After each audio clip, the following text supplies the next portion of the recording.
Hi friends, எல்லாருக்கும் வணக்கம். என் கையில் பார்த்தீங்கன்னா என்ன இருக்குன்னா குமிட்டி காய் இருக்குங்க. இந்த குமிட்டி காய் வந்து தலைமுடிக்கு ஃபேமஸ் அப்படின்னு சொல்லி இப்போ நிறைய பேர் வந்து இதை பார்க்குறாங்க.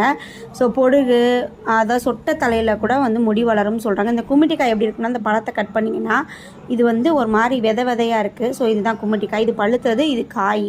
சரிங்க. அந்த குமிட்டி காய் வந்து வயிறு வலி இருக்கிறாங்க எல்லாருமே வயிற்றில் இதை தடவலாங்க.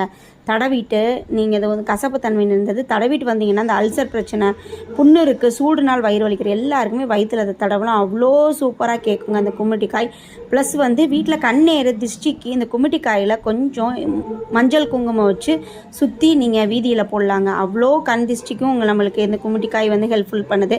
தலைமுடிக்கு மட்டுமில்ல, வயிறு வலி பிரச்சனை சார்ந்தது. அப்புறம் எங்கெங்கே சூடு கொப்பளம் இருந்தாலும் இந்த குமிட்டி காயை வந்து தேய்ச்சிங்கன்னா அந்த சூடு கொப்பளமும் குறையும். முகத்தில் தேய்க்கக்கூடாது, மற்ற உடம்புல இருக்க ஆங்காங்க இடங்களை தேய்க்கலாம். எங்கள் யூடியூப் பேஜை ஃபாலோ பண்ணுங்கள். நன்றி, வணக்கம்.